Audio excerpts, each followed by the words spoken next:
नमस्कार, मैं हूं संजय शर्मा। आप देख रहे हैं 4 PM न्यूज नेटवर्क। देश में दो मुद्दे बहुत ज्यादा हंगामा मचाए हुए हैं। पहला है उपराष्ट्रपति का अपमान। मैं समझ नहीं पा रहा कि ये इस तरह का अपमान कैसे हो गया, कितने आहत हो गए। उपराष्ट्रपति को उस समय अपमानित महसूस नहीं हुआ जब वो मोदी जी की तुलना गांधी जी से कर रहे थे। उपराष्ट्रपति ने खुद को उस समय अपमानित महसूस नहीं किया जब उन्होंने एक अच्छे भले संसद टीवी को बर्बाद कर दिया, तबाह कर दिया। उपराष्ट्रपति को उस समय अपमानित महसूस नहीं हुआ जब वो 10-10 कैमरे केवल उनके ऊपर फोकस हुआ करते थे, उनके जूतों पे, उनकी गाड़ी पर। उपराष्ट्रपति को उस समय में अपमानित महसूस नहीं हुआ जब वो राज्यपाल थे और एक के बाद एक बंगाल में जिस तरह के वो काम कर रहे थे, उससे राजभवन की गर्मा तार तार हो रही थी। उपराष्ट्रपति को उस समय लज्जित नहीं हुआ जब भारतीय जनता पार्टी के नेता उन्हें जाट नेता, किसान नेता कह रहे हैं। देश में इतने किसानों की मौत हो गई एक आंदोलन में, लेकिन राज्यपाल रहते हुए वो खामोश थे। और अगर जाति की बात की जाए तो उन्हीं की जाति के एक गवर्नर सत्यपाल मलिक खुल के किसानों के पक्ष में बोल रहे थे। आज भारतीय जनता पार्टी उनकी जाति का मुद्दा जोर शोर से उठा रही है, क्योंकि कांग्रेस और इंडिया गठबंधन ने एक ऐसी चाल चल दी है जो भाजपा को परेशान कर रही है। वो है दलित प्रधानमंत्री के रूप में खड़गे का नाम आगे बढ़ाना।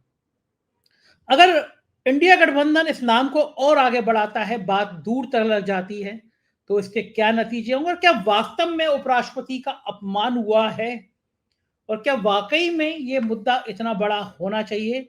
मैं आज आपकी मुलाकात बहुत खास पत्रकार से करा रहा हूं, जिन्होंने दर्जनों किताबें लिखी हैं, तमाम देश के बड़े बड़े टीवी चैनलों पे आप देखते रहते हैं, बहुत योग्य हैं, बहुत सारी जानकारी रखते हैं राजनीति की। मैं ले चलता हूं सीधा प्रोफेसर अभय दुबे जी के पास। अभय दुबे जी, उपराष्ट्रपति का अपमान पता नहीं हुआ है या नहीं हुआ है, मुझे तो एक वाक्य याद आता है। मैंने तो बाकी वाक्य पढ़े हैं। अमेरिका में आप राष्ट्रपति के लिए कहीं भी उनकी कॉमेडी कर सकते हैं, कोई बुरा नहीं मानता। आप उनके मुंह पे उनकी कॉमेडी कर सकते हैं, बुरा नहीं मानते। और मैं दूसरा वाक्य मुझे याद आता है कि अखिलेश यादव जब मुख्यमंत्री थे तो राजकमल प्रकाशन की एक किताब थी, पत्रकारों को बुलाया गया और उसका विमोचन किया गया। हमको किसी को पता नहीं था किताब किस चीज की है। वो जो किताब सामने आई तो उसमें मुख्यमंत्री के कार्टून थे और इतने तीखे तीखे कार्टून थे, शायद कोई भी नेता गुस्से में आ जाता। लेकिन अपने ऊपर बनाए हुए कार्टूनों का विमोचन खुद अखिलेश यादव ने कहा। लखनऊ का एक बड़ा जनेश्वर मिश्रा पार्क बनाया गया है, उसमें अखिलेश यादव का मन था, वो कहीं विदेश से देखकर आए थे कि फ्रीडम स्पीच एक जगह हो, माइक पे जाकर लोग जिसके बारे में जो कहना हो वो विरोध के स्वर कह सके। क्या एक छोटी सी बात, किसी की कॉमेडी करना इतनी बड़ी बात हो गई कि उपराष्ट्रपति को लगा कि मैं आहत हो गया। इससे पहले वो आहत हुए थे जब उन्होंने मोदी जी के सामने 10 बार हाथ यू यू करके हाथ जोड़े थे। कितनी बातों से आहत हो जाते हैं। और क्या वाकई में जिस तरह का गर्मापूर्ण आचरण होना चाहिए, क्या उपराष्ट्रपति जी, सभापति जी खुद उस आचरण को रख पाए हैं? आपका क्या मत है? श्री जगदीप धनखड़ से एक सवाल पूछना चाहूंगा और उनसे मैं अपेक्षा करता हूं, उम्मीद करता हूं कि वो पिछले भारतीय जनता पार्टी के जो पिछले उपराष्ट्रपति थे, स्वर्गीय भैरों सिंह शेखावत, जो राज्यसभा के उस लिहाज से सभापति भी हुए, उनका आचरण क्या था, जरा उसके ऊपर गौर करें। भैरों सिंह शेखावत तो संघ परिवार हिंदुत्व की जो परंपरा थी उसी के नेता थे। जगदीप धनखड़ तो भारतीय जनता पार्टी के पारंपरिक रूप से उनकी कतारों से नहीं आए, वो तो अभी पिछले कुछ वर्षों में भाजपा में शामिल हुए। अच्छा, अब उनसे वो अपनी तुलना करें, तब वो पाएंगे कि दरअसल उपराष्ट्रपति के तौर पर किसी नेता का आचरण कैसा होना चाहिए और राज्यसभा के सभापति के तौर पर किसी नेता का आचरण कैसा होना चाहिए। हम सब उनसे उम्मीद करते हैं कि जब उन्हें उपराष्ट्रपति बनाया गया है तो उन्हें रोजमर्रा की जो राजनीति है उस राजनीति से थोड़ा अलग दिखना चाहिए, अलग आचरण करना चाहिए। जब राजस्थान के चुनाव की शुरुआत भी नहीं हुई थी, उस वक्त तो राजस्थान के इतने दौरे कर रहे थे कि अशोक गहलोत को कहना पड़ा था कि आदरणीय राष्ट्रपति राजस्थान के इतने दौरे क्यों कर रहे हैं। उसके बाद उन्होंने राजस्थान के दौरे बंद किए। इसका सीधा सीधा मतलब था कि वो यहाँ आकर भारतीय जनता पार्टी के पक्ष में चुनावी पेशबंदियां कर रहे हैं। जब अशोक गहलोत ने टिप्पणी की तब उपराष्ट्रपति ने वहां जाना बंद किया। देखिए, इनका जो पूरा राजनीतिक कैरियर है भाजपा के अंदर का, आप जरा उसके ऊपर गौर कीजिए। उस पूरे कैरियर में इनकी छवि ऐसी उभरती है कि ये केंद्र में सत्तारूढ़ पार्टी और केंद्रीय सरकार के प्यादे हैं। जब पश्चिम बंगाल में ये राज्यपाल थे तो ये ममता बनर्जी के खिलाफ एक समांतर सत्ता का केंद्र उन्होंने राजभवन को बना दिया था। इनकी स्थिति ये थी कि कोई भी घटना होती थी तो वहां पे खुद मुआयना करने पहुंच जाते, जैसे इनके पास कार्यकारी अधिकार हो, एग्जीक्यूटिव पावर्स हो। सुप्रीम कोर्ट कह चुका है कि राज्यपालों के पास एग्जीक्यूटिव पावर्स नहीं होते। और लगातार ये ममता बनर्जी को उपदेश देते रहते थे और एक रनिंग बैटल दोनों के बीच में, एक लगातार जब तक ये राज्यपाल रहे वहां पे पूरी तरीके से जद्दोजहद जारी रही। उस जो उन्होंने भक्तिभाव से एक भारतीय जनता पार्टी के कार्यकर्ता की तरह भारतीय जनता पार्टी की रणनीतियों को राजभवन में लागू करने का जो कारनामा अंजाम दिया, उसके पुरस्कार स्वरूप इनको उपराष्ट्रपति पद मिला। और जब से ये उपराष्ट्रपति हैं, ये देश की प्रत्येक संस्था के ऊपर विपरीत टिप्पणियां कर रहे हैं, चाहे वो न्यायपालिका हो या वो कोई संस्था हो। हर जगह वो कह रहे हैं कि जो चुनी हुई सरकार है वो सर्वोपरि है, जबकि लोकतंत्र में चुनी हुई सरकार सर्वोपरि नहीं होती है। लोकतंत्र शक्तियों के संतुलन के ऊपर चलता है। अच्छा, एक तरफ वो चुनी हुई सरकार को इसलिए सर्वोपरि बता रहे हैं क्योंकि वो चुनी हुई है और जजेस जो होते हैं वो नियुक्त होते हैं, वो भी सरकार द्वारा नियुक्त होते हैं। लेकिन विपक्ष भी तो चुनाव चुन के ही आया है संसद में, चाहे राज्यसभा में चुन के आया हो चाहे लोकसभा में चुन के, उसके चुनाव चुने हुए होने के कारण उसके जो अधिकार हैं उनकी वो कोई परवाह नहीं करते। सभापति के तौर पर इनको चाहिए कि विपक्षी सांसदों के हितों की सदन में रक्षा करें। वो सत्ता पक्ष के दबदबे और सत्ता पक्ष का जो आक्रामक रवैया है उसके चलते विपक्षी सांसदों के अधिकारों की रक्षा न करके सत्ता पक्ष के साथ जुड़कर उनको लगातार निलंबित करने में लगे हुए हैं। देखिए, विपक्ष ने इनके ऊपर केवल 2 बार इनको थोड़ा आड़े हाथों लिया है। एक बार तब आड़े हाथों लिया जब इन्होंने प्रधानमंत्री का वो अत्यधिक अभिवादन किया, जिससे साफ लग रहा था कि प्रधानमंत्री की ये चापलूसी कर रहे हैं और ठकुर सुहाती कर रहे हैं प्रधानमंत्री की, तब किया। और अभी जब इनकी मिमिक्री की गई, जहां तक मिमिक्री का सवाल है, आपने बिल्कुल ठीक कहा। देखिए, अखिलेश यादव तो बहुत लोकतांत्रिक नेता है, उनकी कितनी कड़ी से कड़ी आलोचना की जाए वो किसी से नाराज नहीं होते। इसलिए अखिलेश यादव से आप जगदीप धनखड़ की तुलना तो कर नहीं सकते। इस मामले अखिलेश यादव उम्र में उनसे जरूर कम है, राजनीति में कनिष्ठ है, लेकिन जहां तक लोकतांत्रिक स्वभाव का सवाल है, जगदीप धनखड़ से वो बहुत ज्यादा आगे है। मैं अच्छी तरीके से इस बात को समझता हूं। तो जगदीप धनखड़ साहब की स्थिति यह है कि उन्होंने उपराष्ट्रपति पद को मजाक की वस्तु बना दिया है। और सबसे पहले उन्होंने राज्यपाल पद को मजाक की वस्तु बनाया, उसके बाद उपराष्ट्रपति पद को मजाक की वस्तु बना दिया और राज्यसभा के उपसभापति के पद को भी उन्होंने मजाक की वस्तु बना दिया है। जब वो लगातार जहां तक मिमिक्री का सवाल है, बड़े बड़े फिल्म स्टारों की मिमिक्री होती है, दिलीप कुमार से लेके अमिताभ बच्चन की, सबकी मिमिक्री होती है। मिमिक्री उसी की होती है जो एक महत्वपूर्ण समाज में महत्वपूर्ण हो जाता है। जो महत्वपूर्ण नहीं है उसकी मिमिक्री तो होती नहीं। इनको अपनी मिमिक्री पे कितनी आपत्ति है? इसका मतलब है कहीं चोर की दाढ़ी में तिनका है। ये समझते हैं कि इनकी जो मिमिक्री की गई या जो उन्होंने प्रधानमंत्री का अतिशय अभिवादन किया, जो उन्हें नहीं करना चाहिए था, उसके बाद जो उनकी आलोचना की गई, उसके सवाल पे इन्हें साफ तौर पे लग रहा है कि विपक्ष इन्हें जनता के बीच में सरकार के प्यादे के रूप में चित्रित कर रहा है। तो इसलिए इनको आपत्ति है। अगर ये एक मजबूत, प्रभावशाली, अपने पैरों पर खड़े हुए और ईमानदारी के रास्ते पर चलने वाले व्यक्ति होते तो उन्हें इस बात की कोई भी परवाह नहीं होती। आप बताइए, भैरव सिंह शेखावत की किसी ने मिमिक्री की? भैरव सिंह शेखावत के सभी पार्टियों में सभी लोगों के साथ में बहुत अच्छे संबंध थे।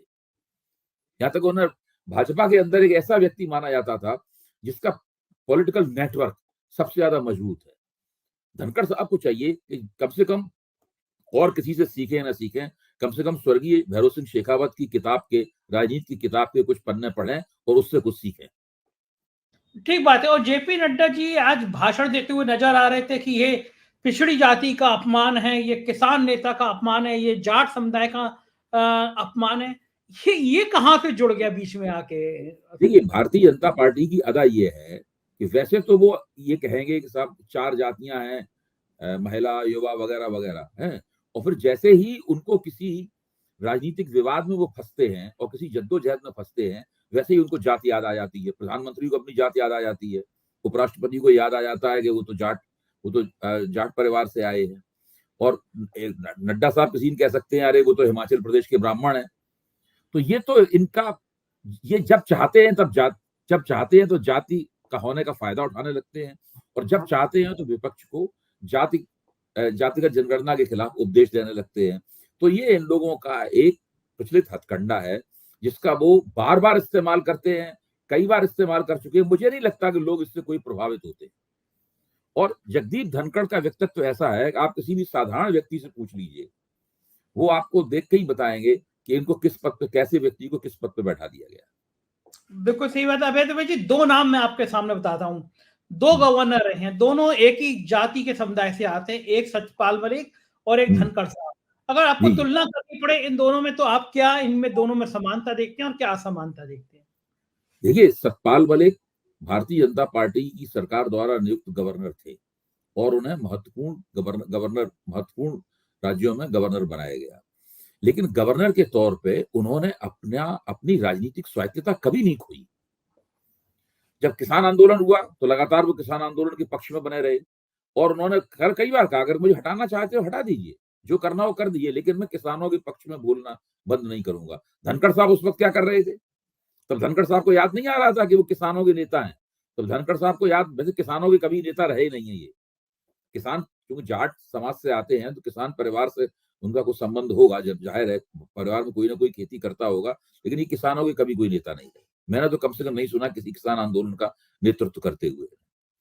और दूसरे, तब इन्हें याद नहीं आया कि ये किसान नेता है, तब इन्हें याद नहीं आया कि ये खुद उसी जाट समाज के नेता हैं। वो जाट समाज, राजस्थान का जाट समाज, हरियाणा का जाट समाज, पश्चिमी उत्तर प्रदेश का जाट समाज और पंजाब का सिख जाट समाज, ये सारे के सारे उस आंदोलन के हरावल दस्ते थे, उस आंदोलन के आगे खड़े हुए थे। लेकिन जगदीप धनखड़ ने कभी उनके पक्ष में कोई भी आवाज नहीं उठाई।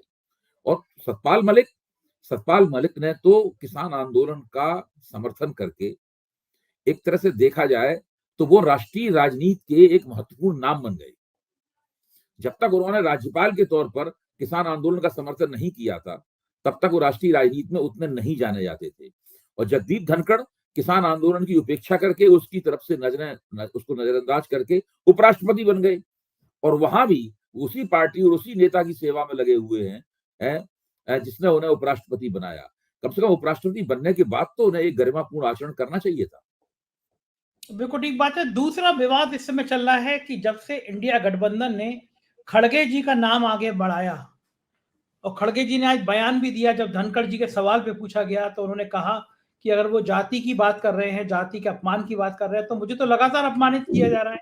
मैं जिस जाति से आ रहा हूँ, उस जाति के व्यक्ति को सवाल नहीं पूछने दिया जाता, उस व्यक्ति के सवाल का जवाब नहीं दिया जाता। तो जो खड़गे जी ने आज ये दलित पिछड़ा बनाम दलित का जो कार्ड खेला है। और दूसरा, इंडिया गठबंधन में ममता बनर्जी ने जिस तरह खड़गे जी का नाम आगे बढ़ाया है प्रधानमंत्री पद के लिए, तो अभय जी, अगर ये इंडिया गठबंधन से एक संकेत जाता है कि पहली बार देश को एक दलित प्रधानमंत्री देने को राजी हो गया है इंडिया गठबंधन, इसके राजनीति में और इसके चुनाव में क्या मतलब निकाले जा सकते हैं? देखिए, मैं समझता हूं कि अगर इंडिया गठबंधन की तरफ से मल्लिकार्जुन खड़गे का नाम प्रधानमंत्री पद के उम्मीदवार के तौर पर सामने लाया जाए, तो ये एक तरह का मास्टर स्ट्रोक होगा। इसका प्रभाव क्या पड़ेगा, किस हद तक पड़ेगा, जब ये मास्टर स्ट्रोक चलाया जाएगा। मास्टर स्ट्रोक की हिंदी ब्रह्मास्त्र है, मैं ये कहता हूँ, ये एक तरह का ब्रह्मास्त्र है। जब ये ब्रह्मास्त्र चलाया जाएगा, तब फिर दिखाई पड़ेगा कि इसका असर क्या है। इसका पहला असर तो उत्तर प्रदेश की राजनीति के ऊपर होगा। खड़गे जी उत्तर प्रदेश के नहीं है, वो कर्नाटक के हैं, हम सब जानते हैं। हिंदी हमारे और आपकी तरह से ही बोलते हैं।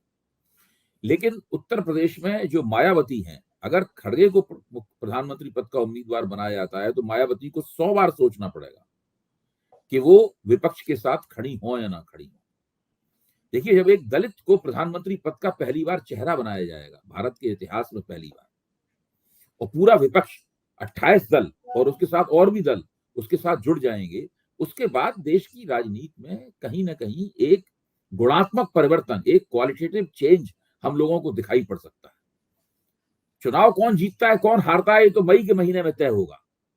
लेकिन उसके पहले जो चर्निंग होगी, मैं बता रहा हूं, जो उथल पुथल मचेगी देश की राजनीति में, वो उसके बारे में अभी तक हम ठीक से सोच भी नहीं सकते कि वो किस स्तर की उथल पुथल होगी।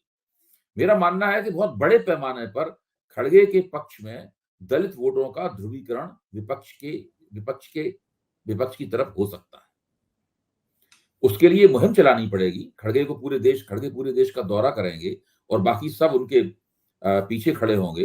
उनको अब ये निर्भर इस बात पे करता है कि कितनी जल्दी इंडिया गठबंधन इस निर्णय पर पहुंचता है। अबे जी, दो राज्य ऐसे हैं, गुजरात और उत्तर प्रदेश, जहां भारतीय जनता पार्टी कुछ महीने पहले तो बड़ा कंफर्ट महसूस कर रही थी कि दो बड़े राज्य हैं जहां पे तो हम निश्चित रूप से बड़े मार्जिन से जीत कर आएंगे। अगर खड़गे जी उत्तर प्रदेश के किसी लोकसभा से चुनाव लड़ते हैं, फूलपुर से या अंबेडकर नगर से, जहां कुर्मी माहौल है, वहां से नीतीश कुमार चुनाव लड़ते हैं, अखिलेश यादव पिछड़ा दलित अल्पसंख्यक का कार्ड खेलते हैं, ये गठबंधन अगर मजबूती के साथ मैदान में उतरता है तो उत्तर प्रदेश के क्या जो चुनाव परिणाम है, तो 70+ बीजेपी सोचती है, पिछली बार थोड़ा पीछे रह गई थी, क्या वही रहेगा या बीजेपी को कितना बड़ा डेंट पड़ जाएगा? देखिए, आपने जो बातें कही हैं वो बातें मुझे ये कहने के लिए मजबूर करती हैं कि इंडिया गठबंधन को अपने पत्ते किस तरीके से खेलने चाहिए।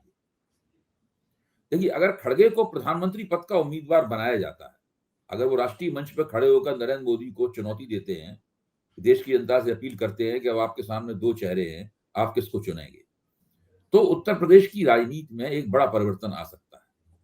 मैं ही समझता हूं कि फिर मायावती को भी खड़गे का समर्थन करना होगा। अगर मायावती खड़गे का समर्थन नहीं करेंगी तब फिर उनके सामने बहुत सारे सवाल उठेंगे और उनका ही अपना जो जनाधार है वो उनसे सवाल पूछेगा। तो मायावती खड़गे का समर्थन करेंगी, और मायावती खड़गे का समर्थन करेंगी तो अखिलेश पहले से ही इंडिया गठबंधन में है, तब उत्तर प्रदेश में कांग्रेस, बहुजन समाज पार्टी और समाजवादी पार्टी का गठजोड़ खड़ा होगा और ये गठजोड़ भारतीय जनता पार्टी को जबरदस्त चुनौती दे सकता है।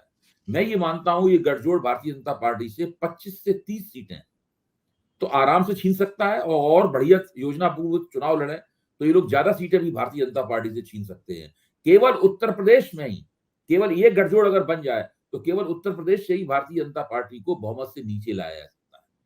मैं आपसे यही पूछना चाह रहा था। एक बात और मैं जोड़ दूं, दक्षिण भारत में अगर कर्नाटक में और तेलंगाना में ठीक से लड़ाई अगर हो जाए तो दक्षिण कर्नाटक, तेलंगाना और उत्तर प्रदेश, ये 3 प्रदेश मिलकर नरेंद्र मोदी को वहां पहुंचा देंगे जहां नरेंद्र मोदी को अपना बहुमत साबित करने के लिए बहुत ज्यादा सीटों की जरूरत पड़ेगी। अभय जी, अगर ये कल्पना करी जाए कि सीटें 240 तक एनडीए ले आता है, क्या लगता है आपको 240 की सीटें आने पर मोदी जी के लिए आसान रहेगा प्रधानमंत्री बनना या परेशानी रहेगी?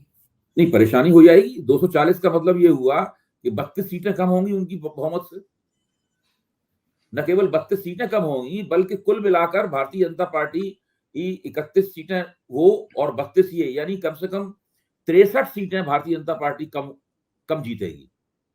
और जब मोदी के नेतृत्व में 63 सीटों का टोटा होगा भारतीय जनता पार्टी को, तो ये एक बहुत बड़ा फिगर है। उसके बाद में भारतीय जनता पार्टी के भीतर से सवाल उठने शुरू होंगे मोदी के नेतृत्व पर, उनके वोट खींचने की क्षमताओं के ऊपर। देखिए, और मैं तो ये मानता हूं कि अगर भाजपा के 63 सीटें कम होने के आसार बनते हैं किसी खास परिस्थिति में, तो फिर वो गिरावट वो 63 पे जाकर नहीं रुकेगी, फिर वो गिरावट और भी हो सकती है, क्योंकि जिस तरह जीत स्नोबॉल होती है उसी तरह डिफीट भी स्नोबॉल होती है। जिस तरह विक्ट्री स्नोबॉल होती है उस तरह डिफीट भी स्नोबॉल होती है। तो मैं ये मानता हूं कि 63 सीटें या 60 से ज्यादा सीटें कम होने का मतलब है मोदी को भारतीय जनता पार्टी के दफ्तर में लोगों के सवालों का जवाब देना होगा। वही होगा वो क्षण जो इस देश की राजनीति को पूरी तरीके से बदल देगा। अच्छा, फिर मोदी से हम लोग, मैं तो मानता हूं हर नेता बहुत लचीला होता है, ऊपर से भले ही वो कितना कड़ा होने का और 56 इंच सीना होने का दावा करते रहे, मोदी जी पूरी कोशिश करेंगे कि कहीं ना कहीं से बहुमत का जुगाड़ हो जाए, वो प्रधानमंत्री की गद्दी पे बैठे रहें। फिर वो लोगों को बुला बुला के पूछेंगे कि भैया बताइए हम आपके लिए क्या करें। फिर अमित शाह जो है वो सब लोगों को, तरह तरह के लोगों को ढूंढेंगे। फिर बीआरएस से कहा जाएगा तेलंगाना, उन्होंने जितनी सीटें जीती हैं आपका समर्थन मिल जाए। अकाली दल को भी पुचकारा जाएगा कि एक सीटें अगर अकाली दल जीतता है तो उसको भी पुचकारा जाएगा।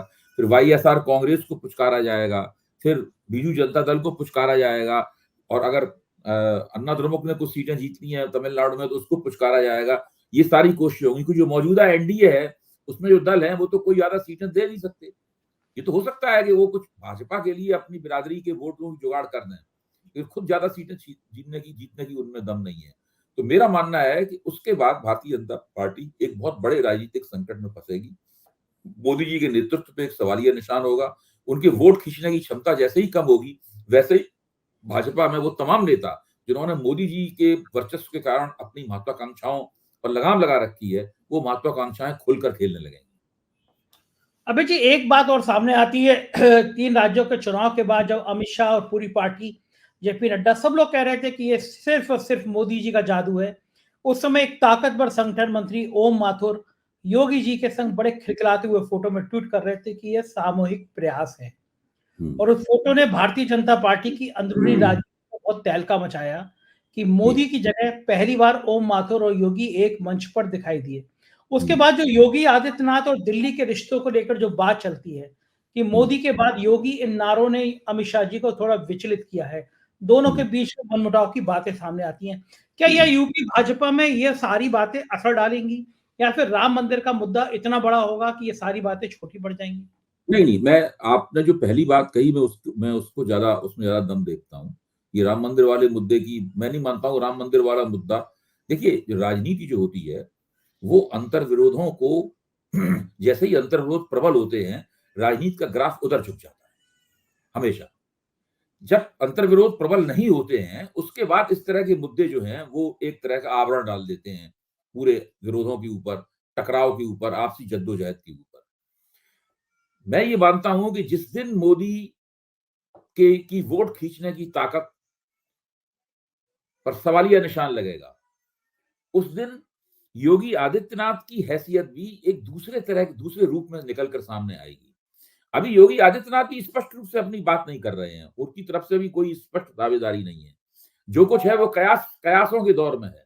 लेकिन जब उन्हें लगेगा कि अब ये दावा करने का समय आ गया है, उस वक्त योगी आदित्यनाथ हैं, और भी कई नेता हैं जिनके अभी हम लोग नाम न लें तो बेहतर है, हम लोग बाद में उनके नाम लेंगे। तो मेरा मानना यह है कि वो सब लोग अपनी दावेदारियां करेंगे, क्योंकि गठजोड़ सरकार का नेतृत्व और नेता ज्यादा बेहतर कर सकते हैं।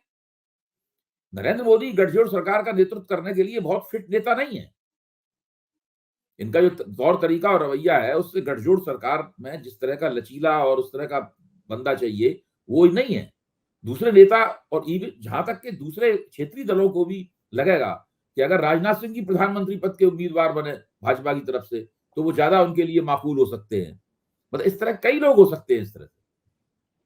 अबे जी, ये जो इस तरह की तानाशाही वाली बातें होती हैं अभी कि 143 44 सांसदों को बाहर निकाल दो, सस्पेंड कर दो, किसी भी डेमोक्रेसी की बात को तवज्जो मत दो, मान ना दो, इसका देश के आम जनमानस पर क्या प्रभाव पड़ता होगा? क्योंकि आपने बहुत समाजशास्त्र का भी बड़ा अध्ययन किया है और समाज में जो पड़ रहे प्रभाव, उनका राजनीति का अध्ययन किया है आपने। ऐसी सारी बातों को एक आम जनमानस किस रूप में लेता होगा?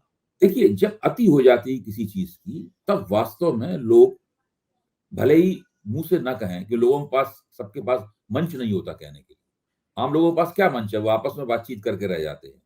उसके बाद में फिर लोगों के मन में आता है कि ये बात जो है वो जम नहीं रही है, भाई ऐसा नहीं करना चाहिए था। आपको ध्यान होगा जब 2002 में गुजरात के अंदर मुसलमान विरोधी हिंसा हो रही थी और दिन रात टीवी के ऊपर छवियां आ रही थी, लोग तलवार लेकर दौड़ रहे हैं, आगे लग रही हैं, मुसलमान लोग आंखों में आंसू भर के लगे हुए। तो मैंने देखा है कि मेरे घर में एक जो बहुत भाजपा समर्थक हमारे रिश्तेदार थे, वो भी टीवी देख 2-3 दिन उन्होंने बैठ के टीवी देखा, मेहमान के तौर पे आए थे, तो खुद ही कहने लगे ये तो यार बहुत गलत हो रहा है। वही परिणाम हुआ 2004 में जब लोकसभा चुनाव हुआ, तो सीएसडीएस के सर्वे ने बताया कि जो भाजपा थोड़े से वोटों से पीछे रह गई, उसके अंदर गुजरात की उन घटनाओं की एक महत्वपूर्ण और निर्णायक भूमिका थी। ऐसे लोगों ने, जो कि भाजपा समर्थक तो थे, लेकिन वो कट्टरपंथी नहीं थे। भाजपा समर्थक होने का मतलब नहीं है कि हर आदमी कट्टरपंथी है या मुसलमानों का खून पी जाना चाहता है, ऐसा थोड़ी ना। भाजपा को सभी वोट देने वाले ऐसे थोड़ी ना होते। तो उनमें से बहुत से लोग या तो चुपचाप घर पे बैठ जाते हैं या वो भाजपा के खिलाफ वोट कर देते हैं। और देश में जो जिस तरह की चुनाव प्रणाली है, उसमें थोड़े वोटों के इधर-उधर हो जाना ही एक बहुत बड़ी घटना को जन्म दे देता है, जो कि 2004 में घटित हुई थी। बिल्कुल ठीक है। अबे जी, आखिरी सवाल। हम्म। विपक्ष अब इस निलंबन को, इन बातों को किस रूप में जनता के सामने ले जा सकता है और ले जाना चाहिए? विपक्ष ने तो पहले ही कार्यक्रम बना लिया है, सारे देश में प्रदर्शन होंगे, इस बात को जनता के पास ले जाया जाएगा। आखिरकार जिन लोगों को संसद से निकाला गया है वो भी जनप्रतिनिधि है, केवल भारतीय जनता पार्टी ही जनप्रतिनिधि नहीं है, वो लोग भी जनप्रतिनिधि हैं। उन लोगों के भी समर्थन का एक दायरा है, वो भी विभिन्न समुदायों के सदस्य हैं, उनकी नुमाइंदगी करते हैं, उनको भी कहीं ना कहीं से बल प्राप्त होता है। तो सारे देश में प्रदर्शन होंगे, इस बात को एक सार्वजनिक जीवन में एक महत्वपूर्ण मुद्दा बनाया जाएगा और इस चीज ने एक बार फिर विपक्ष के सामने ये टास्क पेश किया है, ये कार्यभार पेश किया है कि उनको एकता करनी है। अगर वो एकता नहीं करेंगे तो 2024 से लेके 29 तक का समय संसद भवन की सीढ़ियों पर बैठकर नारे लगाते हुए गुजर जाएगा। तुम संसद भवन में तो नहीं घुसने दिया जाएगा।